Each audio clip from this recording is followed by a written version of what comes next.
experience that, and we can talk after. Is there anything you want to say? No, I'm just very, very happy to be here. It's very exciting to have this very American film in London. It's exciting to be doing it with you. You translated that in the film, not only in the writing, but how you create the intimacy and how you create the relationships that we're saying. So can you tell us a little bit more about that? Well, yeah, I feel like I said it in the 90s because that's when that's when I learned that gay is bad. And I think that I had that impression because there was a specific instance in a grocery store when I was young where I remembered a woman in front of my family.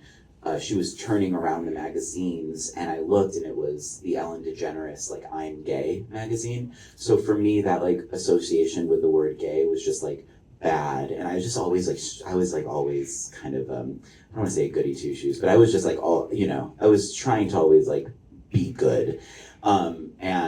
So I just kind of rejected the thought of queerness from an early age, and I like didn't embrace it again until I was like in my early 20s. But yeah, there in the 90s there was just like this.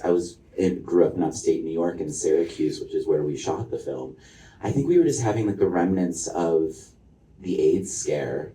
So there was this association with being gay, of like being like dirty and like, sex, you could die from having, sex. So it's still something I kind of like, maybe TMI, but still kind of carry with me today in my encounters, it's so strange because the generation below me is just like, they'll probably see the condom usage in this film and be like, what, pardon?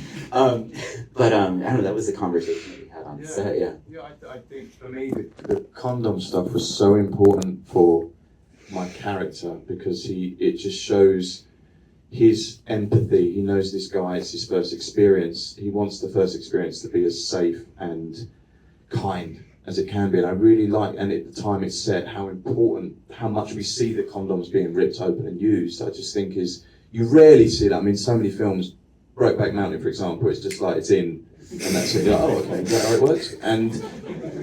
And it just felt we wanted to make it as honest and real as possible. And we had the most incredible intimacy coordinator. They were called Joey, and they came in. And sometimes there's apprehension with intimacy coordinators that it's going to stifle the natural energy of it. But what they did was so freeing for us, so that myself and Tom, we could just go for it, and the trust was there. And that's so that intimate scene feels, I think, beautiful for them and honest, and the condoms were an incredibly important part of that.